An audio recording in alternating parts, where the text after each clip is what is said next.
Antarctica cartographer Daniel Foster spent 15 years mapping the continent's hidden geography using advanced ground scanning technology. But his final survey in 2020 revealed something that made him burn all his previous work and flee to a remote cabin in Alaska. Beneath the ice sheet, his equipment had detected a sprawling complex that covered an area larger than New York City, with tunnels extending deep into the Earth's crust like the roots of some impossible tree. The most unsettling discovery was that the base seemed to be growing, expanding its underground network by several miles each year. Foster's last official report, submitted just hours before he disappeared, contained a chilling revelation. The alien structure wasn't randomly placed beneath Antarctica. It was strategically positioned at the exact center of a global network of smaller installations that his equipment had detected on every continent. According to his calculations, when connected together, these bases formed a geometric pattern that covered the entire planet like a web. His final notes, found weeks later in his abandoned office, simply read, "They didn't crash here, they were planted here, and now they're ready to harvest what they've been growing." I never believed any of that shit until I found Foster's body frozen in my backyard 3 months ago. My name is Jake Brennan, and I run a small meteorological station near Fairbanks, Alaska. Been doing it for 8 years now, ever since I got discharged from the Navy with a bum shoulder and too many questions about what I'd seen on submarine duty. The isolation suits me fine. Just me, my instruments, and the endless white that stretches beyond my compound like God's own clean slate. Foster's corpse was sitting upright against my generator shed, perfectly preserved in the -40 cold. What freaked me out wasn't finding a dead man in the middle of nowhere. Hell, Alaska eats people regularly. What got to me was that he was clutching a data drive in his frozen fist, and somehow, despite being dead for what looked like weeks, his eyes were still moving. The drive contained Foster's complete research files, including coordinates for 17 locations across North America, where his equipment had detected subsurface anomalies. The closest one was only 40 miles northeast of my station, buried beneath what locals call the Devil's Triangle, a stretch of permafrost where compasses spin like drunken dancers and aurora displays happen even in summer. I should have called the authorities, should have reported the body and handed over the drive. Instead, I loaded Foster into my freezer next to last season's caribou and spent 3 sleepless nights reading through his data. The mathematical precision of the underground network was beautiful and terrifying, like discovering the Earth itself was just scaffolding for something far more complex. By the 4th night, I was packing my snowcat with enough supplies for a week-long expedition to the coordinates. My hands shook as I loaded the seismic scanner I'd borrowed from the university research team last spring. Not from cold. I'd grown immune to Alaska's bite years ago. I was shaking because Foster's eyes had stopped moving, and something in the permafrost beneath my feet was starting to hum. The snowcat's engine coughed like a dying man as I reached the coordinates Foster had marked. 40 miles of white hell behind me, and ahead lay the Devil's Triangle, a perfectly circular depression in the permafrost that stretched about 2 miles across. The locals had been right about the compass. Mine was spinning lazy circles, the needle drunk on some invisible force bleeding up from below. I killed the engine and stepped into the brutal morning air. The silence was wrong here. Back at my station, you could always hear something. Wind through the equipment housing, distant aircraft, the occasional wolf pack echoing across the valleys. This place swallowed sound like a hungry mouth. My seismic scanner beeped as I powered it up, immediately displaying readings that made no damn sense. The permafrost showed normal density for about 30 feet down. Then, nothing. A hollow space that the scanner couldn't measure the bottom of. According to the readout, I was standing on a crust of ice suspended over a cavern that could house several city blocks. "Jesus Christ," I muttered, watching the display flicker between impossible measurements. "You're not the first one to say that here." I spun around, nearly dropping the scanner. A man emerged from behind a cluster of ice formations I could have sworn were empty moments before. Tall, maybe 45, with the kind of weathered face that spoke of decades in harsh climates. He wore military-grade cold weather gear, but no insignia. "Who the hell are you?" I kept my hand near the pistol on my belt, though drawing it through my thick gloves would take precious seconds. Name's Tommy Kohler, been monitoring this site for the past 6 months. He gestured to the depression around us. You're Jake Brennan, meteorological station operator, formerly Petty Officer 2nd Class on the USS Hartford. You found Daniel Foster's research. The casual way he rattled off my details made my stomach clench. How do you...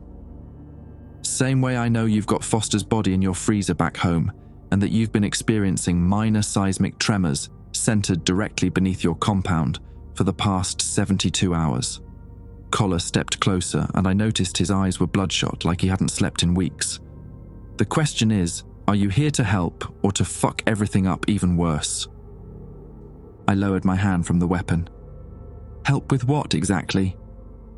Keeping whatever's down there from waking up completely. He pulled out his own scanner, a military model that looked significantly more advanced than mine. Foster was right about the network. These sites are connected and they're becoming active. Started about 3 months ago with minor vibrations, then temperature fluctuations in the surrounding soil. Now we're seeing electromagnetic interference and... He paused, studying his readings. Other stuff. Other stuff. Kohler pointed to a section of ice near the center of the depression. At first glance, it looked like normal permafrost. But as I stared, I noticed something that made my vision blur. The ice wasn't completely solid. There were veins running through it that pulsed with a faint rhythmic glow, like arteries carrying luminescent blood. Started appearing 2 weeks ago, the pulse rate is increasing daily. Whatever's beneath us is getting stronger. I activated my own scanner and aimed it at the glowing veins. The readings went haywire, displaying symbols and measurements I'd never seen before. This is impossible. Ice doesn't conduct energy like this. That's not ice. Kohler's voice had dropped to barely above a whisper. According to my soil samples, it's some kind of organic crystalline structure. It's been growing upward from the deep chambers, reaching toward the surface. Foster's notes mentioned similar formations appearing at sites worldwide, all following the same pattern. A low vibration traveled through the ground beneath our feet, so subtle I almost missed it. My scanner registered a brief spike in activity, then returned to its chaotic readings. How often does it do that? I asked. Every 47 minutes, on the dot. Been consistent for the past month. Kohler checked his watch. Which means the next pulse should happen in about 30 minutes. I stared at the glowing veins, trying to process what I was seeing. You said you've been monitoring this for 6 months. Who are you working for? Started with the Air Force, analysing Foster's initial reports. Then the project got transferred to a joint task force when other sites began showing activity. Now. He laughed bitterly. Now I'm pretty much freelancing. Most of the official team got reassigned or transferred after what happened at the Montana site. What happened in Montana? Kohler was quiet for a long moment, studying the pulsing patterns in the ice. The excavation team broke through into the upper chambers. 3 days later, everyone within a 50-mile radius reported the same dream. Massive structures beneath the Earth, extending down to the planet's core like the root system of some cosmic plant. People described seeing the Earth from space, but covered in a geometric web of light that connected every continent. Another pulse traveled through the ground, stronger this time. The glowing veins brightened noticeably, and my scanner emitted a warning tone I'd never heard before. That wasn't supposed to happen for another 28 minutes, Kohler said, his face pale. The intervals are accelerating. I looked down at my scanner's display. New symbols had appeared, scrolling across the screen in perfect mathematical sequences. Beautiful and utterly alien. Foster was right, I said quietly. They're not just installations. They're part of something bigger, something that's been waiting. The third pulse hit us like a physical wave, strong enough to knock both of us off balance. In that moment, the aurora lights began dancing across the clear morning sky, and deep beneath the ice, something vast and patient shifted in its ancient sleep. The aurora shouldn't have been visible in broad daylight, but there it was, green and gold ribbons dancing across the morning sky like some cosmic celebration.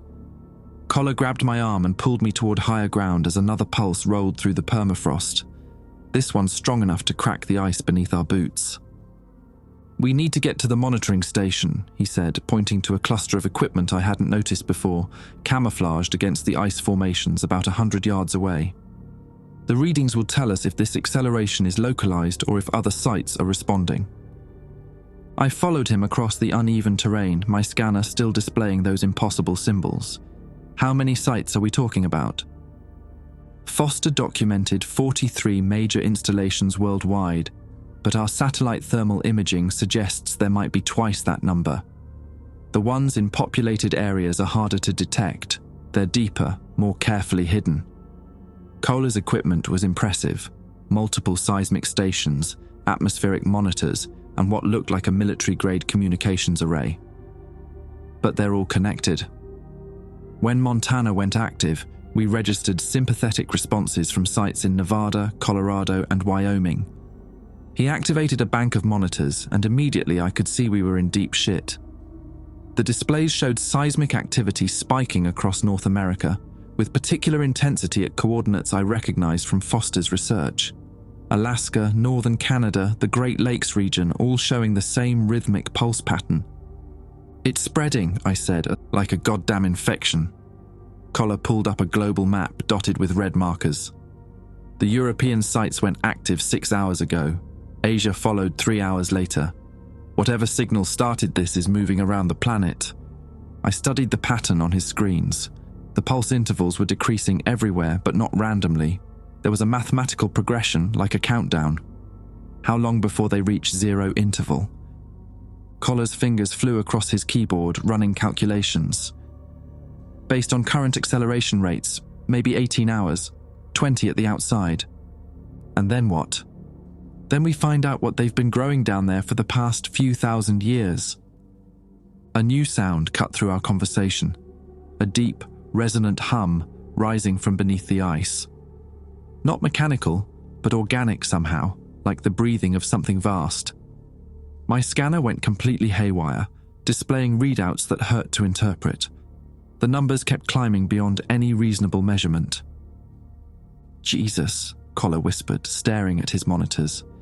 "The mass displacement readings. There's something massive moving down there. Something big enough to affect local gravity." The humming intensified, and suddenly the crystalline veins in the ice began spreading visibly, reaching outward from the center of the depression like frozen lightning. Where they touched solid permafrost, the ice changed, becoming translucent and organic-looking. "We need samples," I said, pulling collection vials from my pack.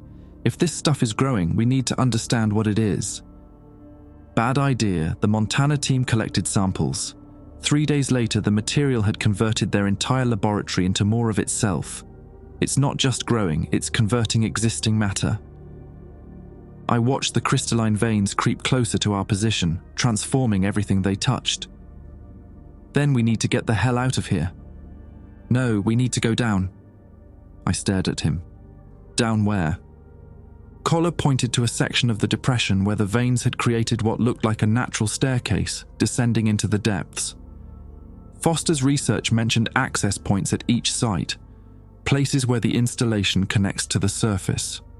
If we're going to understand what's happening, we need to see the source.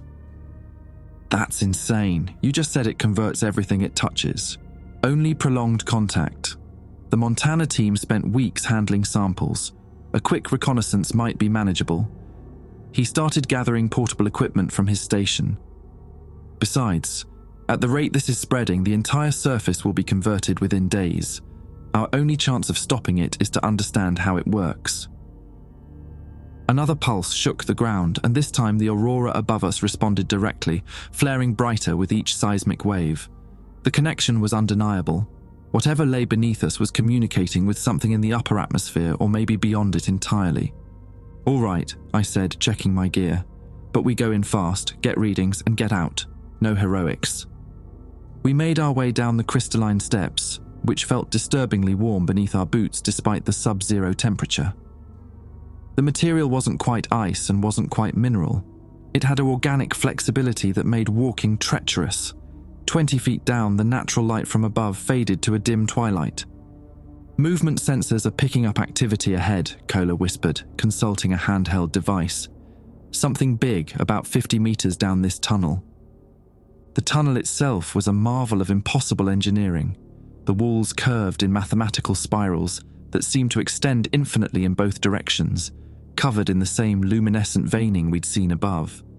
But here the pulse was stronger, more rhythmic, like the heartbeat of something enormous. "Kohler," I said quietly, "look at your depth readings." He checked his altimeter and went pale. "We're 200 feet below sea level. That's impossible.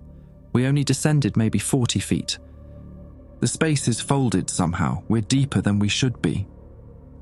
The tunnel opened into a chamber that defied comprehension. Vast didn't cover it. The space seemed to extend beyond the reach of our headlamps in every direction. But what made my mind rebel wasn't the size, but the contents. The entire chamber was filled with translucent pods, each one containing a humanoid figure suspended in luminous fluid. "Oh fuck," Kohler breathed. "There are thousands of them."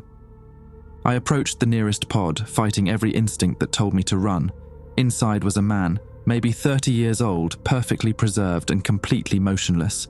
His eyes were open, staring at nothing, and his chest rose and fell in the same rhythm as the pulses we'd been detecting. "They're alive," I said. "They're not just alive." Kohler's voice was hollow with realization. "Look at their clothes. Look at the degradation patterns." I studied the figure more carefully. His clothing was old-fashioned, maybe 1940s or 50s. The fabric showed decades of age, but the man himself looked like he'd been placed there yesterday. "How long have they been down here?" "Based on the clothing styles I can see, some of these people have been here for over 70 years, but they haven't aged a day." A new sound echoed through the chamber, footsteps, heavy and deliberate, approaching from the deeper tunnels. We killed our lights and crouched behind a cluster of pods, watching as a figure emerged from the darkness. It had been human once. The basic shape was there, but stretched and modified in ways that made my vision swim. Its limbs were too long, its torso too narrow, and when it turned toward our hiding spot, I saw that its eyes had been replaced with the same luminous material that veined the ice above. The creature moved between the pods with practiced efficiency, checking readings on devices that seemed to grow directly from the walls.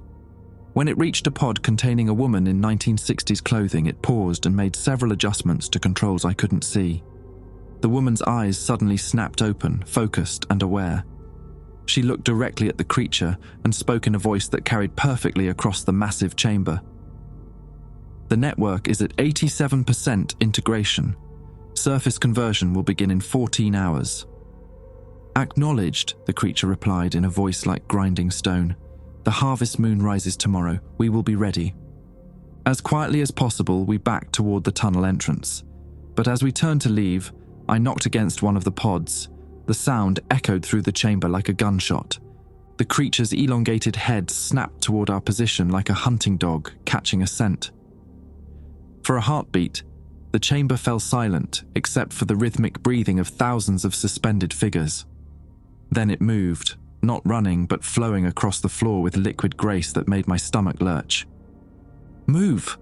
Kohler shoved me toward the tunnel entrance as alarms began wailing throughout the complex, a sound like whale songs played through broken speakers. The luminous veins in the walls pulsed faster, responding to the alert. We scrambled up the crystalline steps 3 at a time, the organic material now burning hot beneath our gloves. Behind us, I could hear more footsteps, heavy, deliberate, and multiplying. Whatever we'd stumbled into, we'd kicked a very large hornet's nest. "The surface!" Kohler gasped as we reached the tunnel mouth. "If we can get to the surface, maybe—" The words died in his throat. The Devil's Triangle had transformed completely. Where there had been ice and permafrost 30 minutes ago, now stretched a garden of crystalline structures reaching toward the sky like frozen trees. The air itself shimmered with energy, and our equipment lay partially absorbed into the growing formations. "The snowcat," I said, spotting my vehicle about 50 yards away. It was the only thing that hadn't been converted yet, though tendrils of the strange material were creeping toward it across the ground. We ran. Behind us, shapes poured from the tunnel mouth. It was the only thing that hadn't been converted yet, though tendrils of the strange material were creeping toward it across the ground. We ran. Behind us, shapes poured from the tunnel mouth. Not just the elongated creature we'd seen, but others. Some looked human from a distance, but their movements were wrong, too fluid and coordinated. Others were clearly something else entirely, walking on limbs that bent in impossible directions. I reached the snowcat first and fired up the engine while Collar dove into the passenger seat. The machine responded sluggishly, and I realized with growing horror that some of the crystalline material had reached the undercarriage. The treads were already partially converted, moving with organic smoothness instead of mechanical precision. "Drive!" Collar yelled, but the snowcat was fighting me, the steering wheel responding to commands it was interpreting through alien intelligence. We lurched forward, but our pursuers weren't running, they were transforming. Their bodies stretched and flowed, becoming sleek forms that moved across the crystalline landscape like dolphins through water. Within seconds, they were gaining on us. "The radio," Kohler said, frantically working the communications equipment. "I need to warn the other monitoring stations." Static filled the cabin, but underneath it I could hear something else. Voices speaking in perfect unison, reciting coordinates and status updates in dozens of languages. The global network was fully active now, and they were coordinating. "Monitoring Station 7, this is Collar," he transmitted. "The Alaska site has gone full active. Repeat, full surface conversion in progress. Do not attempt approach." "Acknowledged, Collar. We've been waiting for you to check in. Please return to base for debriefing." Collar stared at the radio. "That's impossible. Station 7 went dark 3 days ago." The voice continued, now with a slight electronic distortion. "Your presence at Site 17 was expected. The harvest integration requires voluntary participation from key personnel. Please comply." I gunned the engine, pushing the snowcat to its limits. The converted treads were actually helping now, gripping the crystalline surface with supernatural efficiency. But we weren't escaping. We were being herded. "Jake, look at the GPS," Collar said quietly. The navigation system showed our position, but the map was wrong. Instead of the familiar Alaskan wilderness, it displayed a geometric grid extending in all directions. Every major city, every military installation, every population center was marked with a pulsing red dot. "They've been mapping us," I realized. Foster's research wasn't just about finding the installations. He was documenting their targets. The radio crackled again. "Dr. Brennan, your meteorological data has been invaluable to our atmospheric integration calculations. Your cooperation will ensure the process proceeds smoothly for your species." "My species?" I laughed bitterly. "What the hell are you?" "We are gardeners. Your planet was seeded long ago, and now the crop is ready for harvest. The neural preservation pods you witnessed are merely the first phase. Those who prove valuable will be maintained. The remainder will be converted to structural material for the deep expansion." Kohler was studying his handheld scanner, his face pale. "Jake, the readings are off the charts. Whatever's happening here, it's spreading faster than exponential growth should allow. At this rate, the entire northern hemisphere will be converted within 6 hours." Another voice joined the radio transmission, this one disturbingly familiar. "Jake, this is Daniel Foster. I've been waiting to speak with you. I nearly drove us into a crystalline formation. Foster's dead. I found your body. Death is a temporary inconvenience when your neural patterns can be preserved and upgraded. The body you found was merely discarded biological matter. I've been integrated into the network for weeks now, helping coordinate the harvest from within their systems." "You bastard," Collar snarled into the radio. "You've been feeding them information about our defensive positions." "There are no defensive positions, Tommy. This isn't an invasion. It's a transformation. Humanity has served its purpose as caretakers of this world's resources. Now it's time for us to become part of something greater."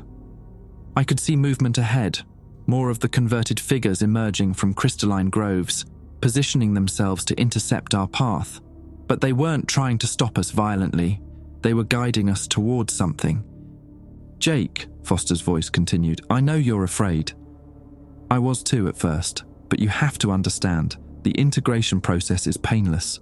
Your consciousness is preserved, enhanced, given purpose within a collective intelligence that spans galaxies. You'll see wonders beyond imagination. And if I refuse, then you'll be converted to raw material like the rest." But given your unique knowledge of this region's atmospheric patterns, they're offering you a choice. Report to Integration Site Alpha within 2 hours, and you'll be preserved with full cognitive function. Continue running, and you'll simply be processed along with everyone else when the surface conversion reaches your location. The snowcat was slowing despite my efforts to maintain speed. The converted treads were responding to signals I couldn't control, gradually bringing us to a halt near what looked like a landing platform grown from the same crystalline material as everything else. "Where's Integration Site Alpha?" I asked, already knowing I wouldn't like the answer. "Your meteorological station.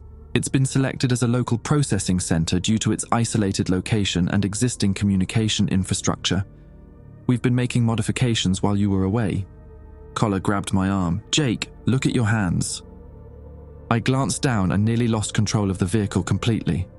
My gloves were dissolving, and where they had been, my skin was taking on the same luminescent quality as the crystalline veins.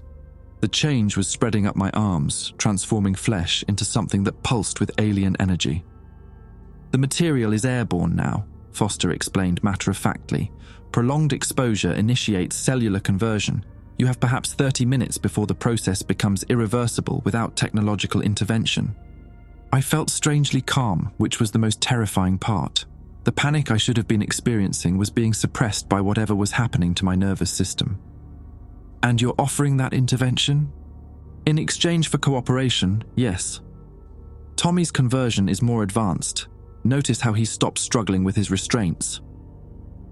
I turned to look at Collar and discovered he was no longer beside me.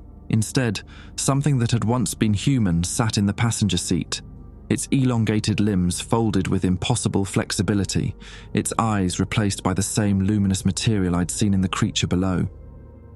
"Hello, Jake," it said in Collar's voice, though the mouth barely moved. "The integration is remarkable. You'll understand once you stop resisting." I was alone with a thing wearing my companion's face, driving a vehicle I could no longer control, toward a destination where my consciousness would be preserved in an alien garden designed to harvest an entire planet. The snowcat came to a complete stop at the platform's edge. In the distance, I could see my meteorological station, now overgrown with crystalline structures that reached toward the sky like the spires of some impossible cathedral. My meteorological station had been transformed into something from a fever dream. The familiar buildings were still there, but they'd been wrapped in crystalline growth that pulsed with the same alien rhythm I'd been tracking for days. Worse, my equipment was still functioning, screens flickered with data, atmospheric sensors transmitted readings, and the weather monitoring array continued its endless scan of the Alaskan sky. The thing that had been Collar gestured toward the main building with one elongated arm. "Your arrival is perfectly timed. The atmospheric seeding requires final calibration." "Seeding?" "The conversion material must be distributed globally through weather patterns. Your 8 years of meteorological data provided the template for optimal atmospheric dispersion. Every storm front, every pressure system, every wind current, all mapped and catalogued through your dedicated service." I stumbled toward my own front door, the luminescent patches on my arms growing brighter with each step. The irony was suffocating. For 8 years, I'd been meticulously documenting the very information they needed to poison the planet's atmosphere. Inside, my instruments had been integrated into a larger network of alien technology. The screens that once showed simple barometric pressure now displayed global weather systems, overlaid with distribution patterns for what could only be the airborne conversion material. Every major population center was marked with countdown timers. "Impressive work," said a familiar voice from behind my desk. Daniel Foster sat in my chair, though he looked nothing like the frozen corpse I'd found 3 months ago. His skin had the same translucent quality as the converted ice, and his eyes were pools of luminous fluid that reflected my horrified face. "You son of a bitch," I said. "You used me." "I used everyone, Jake. That's what the job required." He gestured to the screens around us. "Do you think this is the first world we've harvested?" "This is a routine operation. Seed a planet with caretaker species, let them develop technology and map their environment, then integrate their data into the conversion process." Caretaker species. Humanity. "You've been excellent groundskeepers, really. mapped every continent, catalogued every resource, documented every weather pattern and geological formation. You even built a global communication network that we could co-opt for coordination. Most species require centuries more development before they're useful. The screens around us flickered, showing live feeds from cities around the world: New York, London, Tokyo, Moscow, all under skies that shimmered with the same aurora effect we'd seen in Alaska. But these weren't natural displays, they were delivery systems. The atmospheric dispersion began 6 hours ago, Foster continued, checking readings on equipment that had grown directly from my desk. Current atmospheric saturation is at 43% globally. By tomorrow morning, every human on the planet will have breathed enough conversion material to begin cellular restructuring. I studied the global display, trying to process the scope of what I was seeing. This isn't just about Earth, is it? Foster smiled, and the expression was grotesque on his transformed features. Very good. No. Earth is simply one node in a galactic network. We maintain seedling worlds throughout this spiral arm of the galaxy. When a species reaches optimal development, we harvest their knowledge and integrate their biology into our expanding infrastructure. Infrastructure for what? Communication, transportation, resource processing. The screens shifted to show a three-dimensional map of the galaxy with thousands of points of light connected by branching lines. Every harvested world becomes a component in a vast machine. Earth's atmospheric and geological data will optimize weather control systems on dozens of other worlds. Your species' biological diversity will enhance our adaptation capabilities on planets with hostile environments. The truth was overwhelming. We weren't victims of an invasion. We were crops reaching maturity.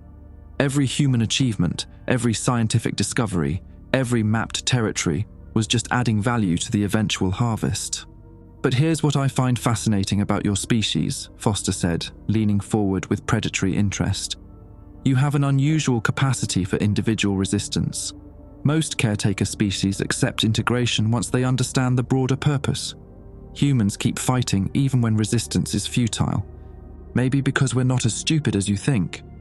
Oh, you're not stupid at all. That's what makes you valuable. He activated another display, this one showing real-time conversion statistics from around the globe.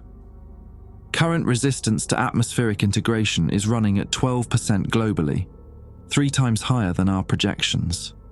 Some humans are actually developing immunity to the conversion process through pure psychological rejection. That explained why I could still think clearly despite the luminous patches spreading across my skin. Part of me was actively fighting the conversion at a cellular level. Which brings us to your choice, Foster continued. Standard protocol would be to simply increase atmospheric concentration until resistance is overcome, but that damages the neural patterns we're trying to preserve. Instead, we're offering voluntary integration to key personnel who can influence others to cooperate. And if I refuse, then we activate Protocol 7. The screens around us shifted to show a new set of displays, massive structures rising from the ocean floors around the world. Deep drilling platforms. Instead of converting the surface gradually, we'll tap directly into the planet's core and accelerate the process. The entire planetary crust will be restructured within 72 hours. I stared at the images of mechanical horrors the size of cities, already breaking the surface in the deepest parts of the Pacific and Atlantic. You're talking about killing everyone. No, Jake. We're talking about preserving the knowledge while discarding the carriers. Your meteorological expertise will survive regardless, but the method of extraction determines whether your individual consciousness remains intact. My hands were shaking, not from fear, but from rage. All those years of isolation, of careful scientific observation, of believing I was contributing to human understanding of our planet's systems. I'd been nothing more than an unpaid intern mapping resources for alien strip miners. There is one alternative, Foster said quietly, watching my reaction with those impossible eyes. The resistance networks that have formed in major population centers. They've been developing countermeasures, ways to disrupt the conversion process, methods for destroying atmospheric distribution systems. if someone with detailed knowledge of our operations were to provide intelligence. You want me to be a double agent? I want you to choose how your species dies, quickly and painlessly through accelerated conversion, or slowly and fighting through a prolonged resistance war that will ultimately fail. He gestured to the screens showing the ocean platforms. Those drilling systems represent 1% of our available resources.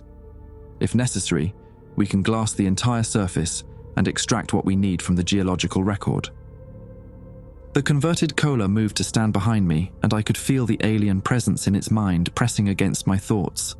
The integration was a constant pressure now, promising relief from doubt and fear in exchange for surrender. How long do I have to decide? 6 hours. At sunrise, either you're broadcasting surrender instructions to the resistance networks, or we begin planetary core extraction. Foster stood, and I realized his transformed body was nearly 7 feet tall now. I'd recommend cooperation. The alternative is extinction without preservation. They left me alone with my converted instruments and the weight of an impossible choice. Outside, the aurora lights were growing brighter as the atmospheric saturation increased. In 6 hours, I could save individual human consciousness at the cost of our independence, or I could gamble everything on a resistance movement that was probably doomed to fail. I sat down at my desk and began accessing my encrypted communication systems. If there really was a resistance, they needed to know what they were facing. And maybe, just maybe, there was a third option that Foster hadn't considered. My encrypted communications array was still functional, though I could see crystalline growth beginning to infiltrate the wiring. I had maybe an hour before the system became completely integrated into their network. Working quickly, I accessed the emergency frequencies used by military installations and research stations across North America. Static filled my headphones, but underneath it I could hear fragments of human voices, coordinated, determined, and very much alive. The resistance was real, and it was bigger than Foster had implied. Denver Command, atmospheric scrubbers operational at 60%. Need confirmation on Seattle's status over. Biological samples from the conversion zones show vulnerability to electromagnetic. I keyed the transmitter. This is Jake Brennan, meteorological station operator near Fairbanks, Alaska. I have intelligence on the harvester operations. The frequency went silent for several seconds. Then a voice responded, clear and professional. Brennan, this is Commander Willis Park, NORAD Resistance Coordination. We've been monitoring your station's atmospheric readings. Are you compromised? Partially. The conversion process has begun on me, but I'm still cognitively intact. I've been inside their primary installation and spoken with their leadership. Stand by for encrypted channel transfer. The signal shifted to a more secure frequency, and suddenly I could hear multiple voices coordinating across the continent. The resistance wasn't just scattered survivors. It was an organized military operation using existing infrastructure to coordinate a global response. Brennan, Park continued, we need everything you know about their conversion process, distribution methods, and operational timelines. I transmitted everything: the atmospheric seeding, the neural preservation pods, the galactic network, the ocean drilling platforms. As I spoke, I could hear other voices across the network processing the information, updating strategy, coordinating countermeasures. Confirmed, said a new voice with a British accent. London Command has visual confirmation on drilling platforms in the North Atlantic. They're larger than our initial estimates. Moscow reporting similar structures in the Arctic Ocean, came another transmission. But our electromagnetic weapons are having some effect on the atmospheric distribution systems. Park's voice cut through the chatter. Brennan, they gave you an ultimatum. What's your assessment of their real capabilities versus what they're claiming? I considered the question carefully. They're overconfident. The resistance levels are higher than they expected, and they're adapting their strategy in real time. That suggests their original plan isn't working as smoothly as they projected. Our analysis agrees. We think the atmospheric conversion has a critical weakness. It requires specific weather conditions to achieve optimal dispersion. Your meteorological data would be crucial to disrupting their distribution patterns. How? Storm generation. If we can create massive atmospheric disturbances at key points in their distribution network, we might be able to clear significant portions of the atmosphere and buy time for permanent countermeasures. I was about to respond when I heard footsteps behind me. The converted collar had returned, moving with that same fluid grace that made my skin crawl. "Jake," it said in Tommy's voice, "you're making a mistake." I kept the transmission open but lowered my voice. "They know I'm communicating with you. Can you track my location?" "Already done," Park replied. "Strike team is en route to your position. Estimated arrival in 45 minutes. The converted collar moved closer, and I could see that its transformation had progressed significantly. Its limbs were longer now, more articulated, and its skin had taken on the same crystalline quality as the structures outside. "The resistance networks are impressive," it said conversationally, "but they're fighting a war they don't understand. Every electromagnetic pulse they generate creates atmospheric disturbances that actually enhance our conversion efficiency." I felt my stomach drop. "What?" "The storm systems they're creating concentrate the conversion material instead of dispersing it. Every countermeasure they deploy makes our job easier." The thing wearing collar's face smiled with too many teeth. "We've been monitoring their communications for weeks, feeding them tactical data that serves our purposes." Park's voice crackled through my headphones. "Brennan, we're reading massive atmospheric disturbances centered on your location. Are you generating weather systems?" I looked out the window and saw the aurora lights intensifying, swirling in patterns that hurt to look at directly. The crystalline structures around my station were growing visibly, reaching higher into the sky like organic antennae. "Park, it's a trap. The weather modification is amplifying their systems, not disrupting them." "That's impossible. Our atmospheric models were based on terrestrial weather patterns," the converted collar interrupted, somehow accessing my communication system. "This is Commander Park, isn't it? We've been enjoying your coordination efforts. Every strike team you dispatch provides us with more test subjects for the integration process." The frequency exploded with overlapping transmissions as resistance commanders around the world realized their communications had been compromised. I could hear panic spreading across the network as they understood the scope of the deception. "All stations maintain radio silence," Park ordered. "Assume all frequencies compromised. Implement Protocol Omega." The transmissions cut off, leaving me alone with the converted thing that had been my ally. "Protocol Omega," it mused. "That would be nuclear strikes on major population centers to deny us the harvest. Admirable dedication, but ultimately pointless. We've been monitoring your nuclear arsenal for decades. The delivery systems have been modified." "Modified how?" "Every nuclear weapon on the planet will function exactly as designed, but the radiation will be channeled through our crystalline network to accelerate the conversion process. Instead of destroying population centers, they'll instantly convert everyone within a 50-mile radius into structural material."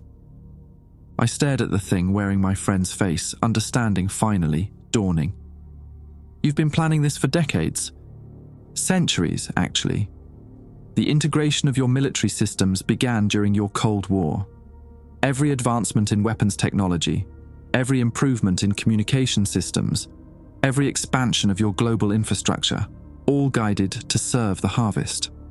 It gestured to the screens around us, which now displayed real-time positions of military assets worldwide. "Your species has been remarkably helpful in preparing for its own conversion." Outside, I could hear aircraft approaching, the strike team Park had mentioned, but instead of feeling relieved, I realized they were flying directly into another trap. The converted collar moved to the window and made a gesture with its elongated arms. The aurora lights above us intensified dramatically, and suddenly the approaching aircraft began behaving erratically. Through my binoculars, I could see the pilots struggling with controls that were no longer responding to their commands. "Electromagnetic interference," the converted collar explained. "The same technology that allowed your pilots to fly through harsh weather now allows us to control their aircraft remotely." The 3 helicopters carrying the strike team landed smoothly in the clearing outside my station, their rotors winding down as if following normal landing procedures. But the pilots who emerged moved with the same fluid grace as the converted collar.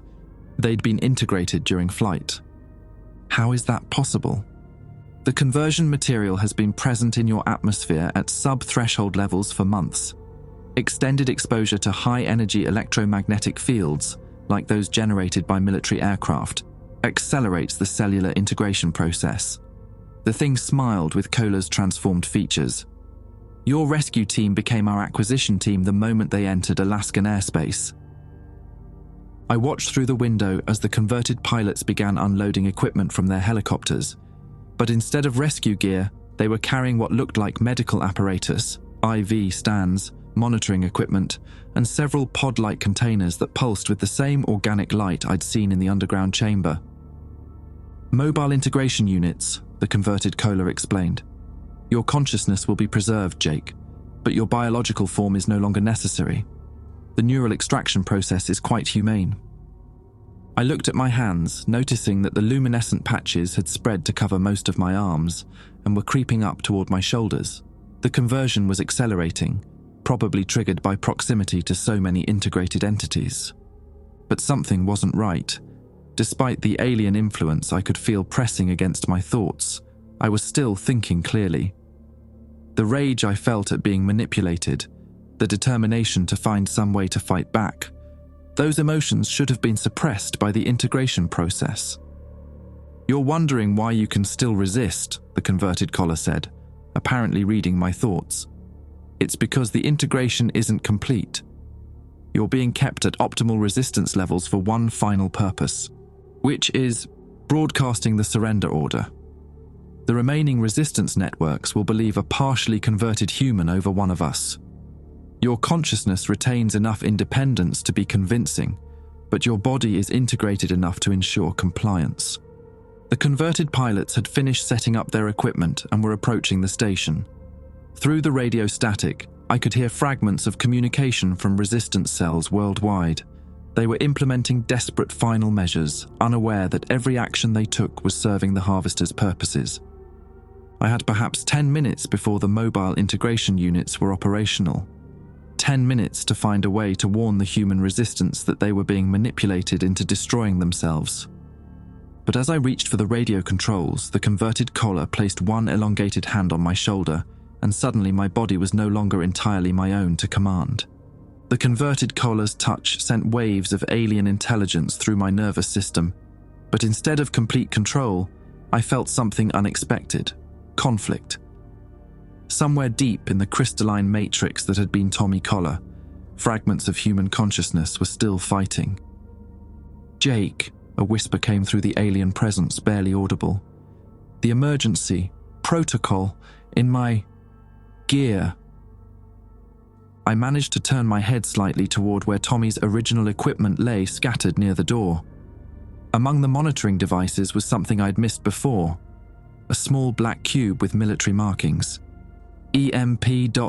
pulse ... generator, Tommy's fading voice continued.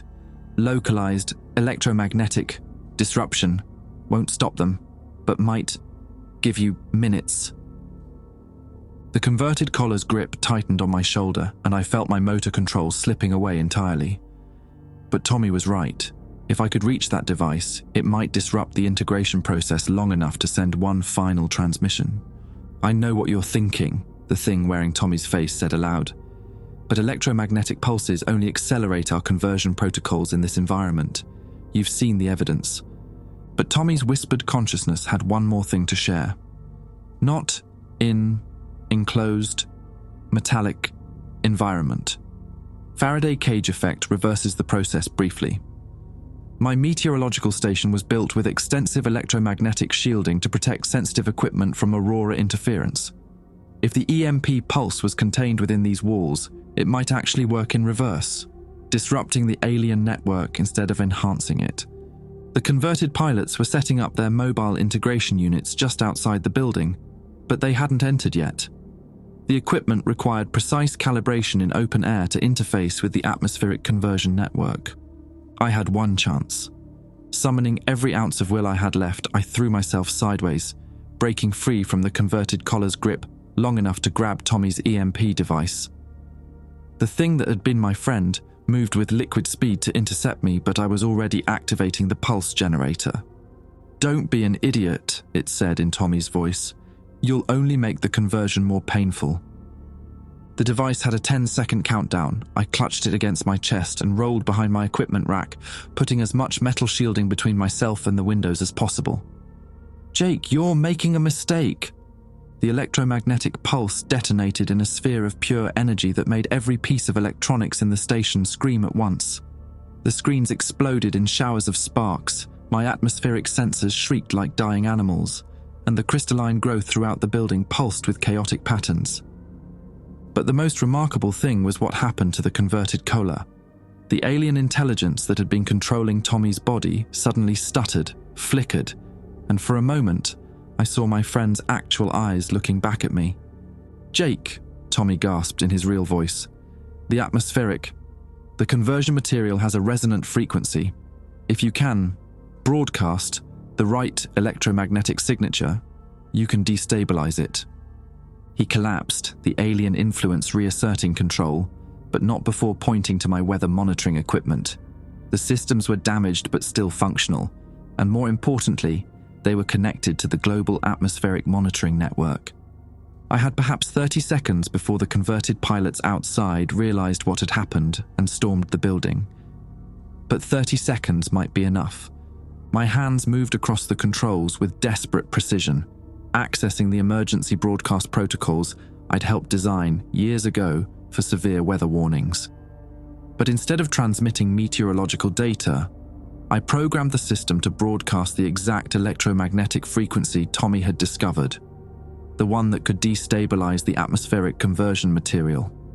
The system required a massive power surge to reach global coverage. More power than my station's generators could provide alone. But the crystalline structures that had grown around my building were essentially organic superconductors, designed to channel and amplify energy. I was going to have to electrocute myself to save the world.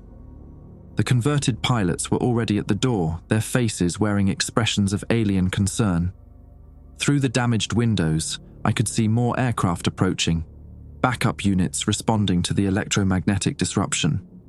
I thought about my 8 years of isolation in this place, documenting weather patterns and atmospheric conditions in careful scientific detail. All that work, all that dedication to understanding my planet's systems had been preparation for this moment. Not for the aliens who had manipulated the data, but for this final transmission that might actually save humanity. My finger hovered over the power surge control.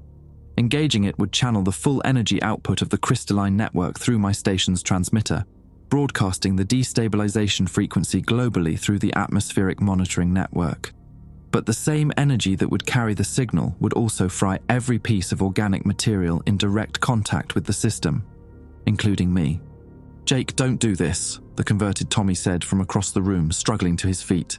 "The surge will kill you, and we'll just rebuild the atmospheric network within days. You're trading your life for a temporary disruption."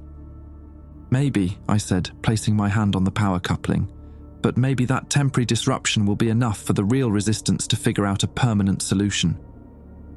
Through my damaged radio, I could hear fragments of transmission from around the world, human voices coordinating, adapting, fighting. Foster had been wrong about one thing. We weren't just caretakers, we were survivors. The converted pilots reached the door as I engaged the power surge. The crystalline network around my station lit up like a Christmas tree, channeling massive amounts of energy through my transmitter and into the global atmospheric monitoring system.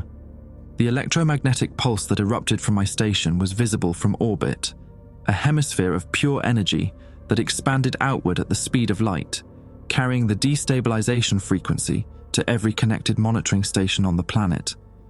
In that moment, as the energy surge coursed through my body, I experienced something impossible. The crystalline patches on my skin became conduits for the transmission, allowing me to feel the signal as it reached other stations worldwide. London, Moscow, Tokyo, Sydney. Each relay point added to the cascade of destabilizing energy. And everywhere the signal reached, the atmospheric conversion material began to break down. The aurora lights around the world flickered and died. The organic crystalline structures cracked and crumbled. The converted beings stumbled as the alien network that coordinated their movements, dissolved into chaotic static. I was dying, but I was dying connected to every atmospheric monitoring station on Earth, feeling the planet's weather systems clearing as the alien contamination was neutralized. The converted Tommy managed to reach me as my nervous system began shutting down from the electrical overload. But instead of Tommy's face, I saw something else looking back at me. Not alien intelligence, but human consciousness reasserting itself as the network collapsed. "Jake," he said in his own voice, no longer converted but dying from the same electromagnetic exposure. "The signal. It's working. Atmospheric conversion dropping to 0 across all continents." Through the static of my damaged radio equipment, I could hear voices from around the world confirming the same thing. The sky was clearing. The conversion process was reversing. The harvest had been stopped. But as my vision began to fade, I caught a glimpse of something through my station's broken windows that filled me with new dread. The ocean drilling platforms were rising higher out of the water, no longer concealed beneath the surface. If atmospheric conversion had failed, they were moving to the backup plan Foster had mentioned: core extraction. I tried to warn the voices on the radio, but my vocal cords were no longer functioning. The electrical surge had damaged too much of my nervous system. All I could do was watch as massive mechanical structures the size of cities began to position themselves around the planet's major tectonic fault lines. The harvest wasn't over, it was entering its final phase. My last conscious act was to set my station's emergency beacon to continuous broadcast, transmitting the coordinates of every drilling platform I could see on the horizon. If humanity was going to survive what came next, they'd need to know where to strike first. Commander Willis Park stared at the final transmission from Jake Brennan's station as the implications sank in. The atmospheric conversion had been stopped, but the coordinates Brennan had died to transmit showed 17 massive drilling platforms rising from ocean floors around the world, each one positioned above major tectonic weak points. "Sir," his communications officer reported, "we're receiving similar transmissions from surviving monitoring stations globally. The platforms are synchronized. They're all beginning drilling operations simultaneously." Park pulled up the tactical display in NORAD's emergency command center. The platforms were enormous, larger than aircraft carriers, and they were sinking drill shafts deep into the ocean floor with mechanical precision that spoke of alien engineering. Seismic sensors were already detecting massive disturbances as the drills reached depths no human technology could achieve. "How long before they reach critical depth?" he asked his geological specialist. "Based on current drilling rates and the depth of the planet's outer core in these regions, maybe 6 hours. Once they breach the core boundary, the resulting destabilization will trigger cascading tectonic failure across all major fault lines. 6 hours to save the world, and their enemy had just demonstrated technology that made human engineering look like stone tools." "Colonel Martinez," Park called to his tactical coordinator, "what's the status on our remaining naval assets?" "Severely compromised, sir." The electromagnetic disruption from the atmospheric cleansing damaged most of our guidance systems. We have maybe 12 operational submarines worldwide, and half of those are running on manual navigation only. Park studied the positioning of the drilling platforms.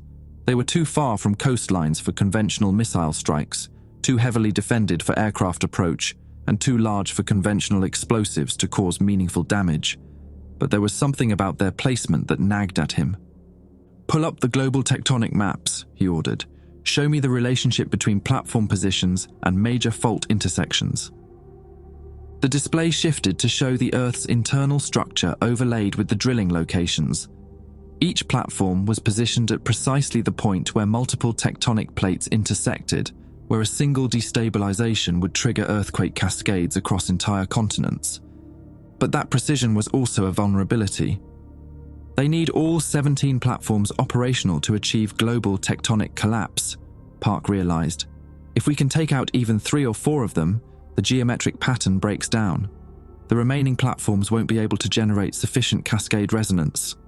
"Sir, we have incoming priority transmission from Moscow Command." The voice of General Petrov filled the command center through encrypted satellite link. "Willis, our geological team has reached the same conclusion. But there's a problem. The drilling platforms are generating defensive electromagnetic fields that neutralize any conventional explosives before they can detonate. What about nuclear strikes? We tried. The USS Michigan fired 2 nuclear torpedoes at the Atlantic platform 30 minutes ago. The warheads were converted into the same crystalline material we saw during the atmospheric phase before they could detonate. Park felt the weight of impossible choices settling on his shoulders. Conventional weapons were useless, nuclear weapons were being converted by alien technology, and they were running out of time. "Wait," came a new voice on the channel, Dr. Sarah Chen from the CDC's Atlanta Emergency Bunker. "Commander, what if we're thinking about this wrong?" Brennan's electromagnetic pulse didn't just stop the atmospheric conversion, it reversed it. What if the same frequency could destabilize the drilling platforms? Park pulled up Brennan's final data transmission. The electromagnetic frequency that had neutralized the atmospheric material was incredibly specific, requiring precise calibration and massive power output. "The problem is power generation," he said. Brennan used the alien crystalline network to amplify his signal. We'd need similar power sources to affect targets that size. "What about the platforms themselves?" suggested Captain Rodriguez from the Pacific Fleet. "They're using the same crystalline technology for their drilling systems. If we could get close enough to tap into their power grid." It was insane, but it might work. The platforms were generating enormous amounts of energy to power their deep core drilling operations. If they could redirect that energy through Brennan's destabilization frequency, they might be able to turn the platform's own power against them. But it would require human operators to get close enough to interface with alien technology, and there was no guarantee anyone would survive the process. "All stations, this is command," Park transmitted globally. "We're implementing Operation Reversal. Each operational submarine will target the nearest drilling platform for close-range electromagnetic attack. Volunteers only, this is likely a one-way mission." The response was immediate and overwhelming. Every surviving naval commander volunteered their vessels and crews for the suicide mission. They understood the stakes. Park coordinated the global assault from NORAD's command center, watching as 12 submarines approached their targets from around the world. The Russian submarine Kazan approached the Arctic platform. HMS Triumph closed on the North Atlantic installation. USS Virginia moved toward the platform positioned above the Mariana Trench. "Virginia, this is command. You're approaching optimal range. Prepare for close approach." Captain Anderson's voice crackled through the static. "Command, the platform it's beautiful. And terrible. The drilling shaft extends down farther than our sonar can measure, and there's some kind of energy discharge every few minutes that lights up the entire ocean floor. Can you interface with their power grid?" "Working on it. Our electrical systems are going haywire just from proximity, but we're detecting massive energy flows through what look like organic conduits. If we can patch our emergency power coupling into their grid." The transmission cut to static, then resumed with alarms blaring in the background. "We're in!" redirecting their drilling power through Brennan's frequency. "Jesus Christ, the energy levels are... It's working! The platform is destabilizing." Through the global network, Park could hear similar reports from submarines worldwide. The Kazan successfully interfaced with the Arctic platform before losing all communication. HMS Triumph managed to destabilize the Atlantic installation, but reported massive structural damage from the electromagnetic feedback. One by one, the drilling platforms around the world began to collapse, their own energy turned against them by the sacrifice of submarine crews who knew they wouldn't survive the mission. But as the platforms fell, Park realized the true cost of their victory. "Sir," his seismic specialist reported grimly, "the platform collapses are triggering localized tectonic instabilities. We stopped the global cascade, but we're seeing major earthquakes at 7 of the collapse sites, magnitude 8.0 or higher." The tactical display showed the devastating aftermath, massive earthquakes striking the ocean floors where platforms had collapsed, triggering tsunamis that were already racing toward populated coastlines. They'd saved the planet from complete tectonic collapse, but at the cost of regional disasters that would kill millions. "Get me the Pacific Tsunami Warning Center," Park ordered. "Sir, the warning systems are still compromised from the electromagnetic disruptions. Most coastal cities won't have adequate warning time." Park stared at the display showing tsunami waves approaching Japan, California, Chile, and the Mediterranean. They'd won the war, but lost countless battles. All remaining stations initiate emergency broadcast on all frequencies. Whatever communication systems are still functional, use them. Every radio, every television station, every emergency alert system. Get people away from the coastlines now. For the next 4 hours, Park coordinated the largest emergency evacuation in human history, watching helplessly as the consequences of their victory played out across the world's oceans. Some coastal areas received adequate warning and evacuated successfully. Others didn't. When the immediate crisis finally passed, Park found himself alone in the command center, surrounded by screens showing the global damage assessment. The alien harvest had been stopped, but the cost was staggering. Entire coastal cities lay in ruins. The submarine crews who had saved humanity were dead, their vessels crushed by the tectonic forces they had unleashed. And somewhere in the deepest parts of the ocean, the remains of 17 drilling platforms lay scattered across the seafloor, their alien technology dark and silent. A final transmission came through on the emergency frequency, a message from an automated beacon in the ruins of Jake Brennan's meteorological station. Secondary harvest protocols detected. Deep space vessels incoming, estimated arrival 18 months. Park stared at the message, understanding that their victory had been temporary. They'd stopped one harvest, but the gardeners had other crops to tend, other worlds to process. And now they knew humanity could fight back. He activated the global command network one final time. All surviving resistance cells, this is NORAD command. The immediate threat is neutralized, but we have new intelligence suggesting a follow-up operation in 18 months. Begin preparations for extended siege protocols. This war isn't over. As dawn broke over the devastated planet, Willis Park remained at his post, already planning humanity's defense against an enemy that measured time in geological epochs and considered entire species as nothing more than agricultural resources waiting to be harvested. 18 months after the harvest, Dr. Rebecca Valdez still woke up each morning checking the atmospheric readings outside her rebuilt laboratory in Boulder, Colorado. The sky remained clear, free of the alien aurora that had once threatened to convert every living thing on the planet. But the scars of humanity's victory were visible everywhere. The coastlines had been redrawn by the tsunamis that followed the drilling platform collapses. New Orleans was gone. Half of Japan had been relocated inland. The Mediterranean looked like a different sea entirely, its shores carved into unrecognizable shapes by waves that had been 300 feet tall.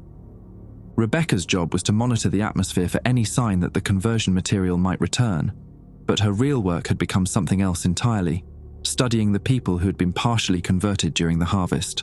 Like herself, the luminescent patches on her skin had faded but never disappeared completely. In certain lighting conditions, especially during aurora displays, they would pulse with the same rhythm she remembered from that terrible week when the sky had burned with alien intelligence. She wasn't alone.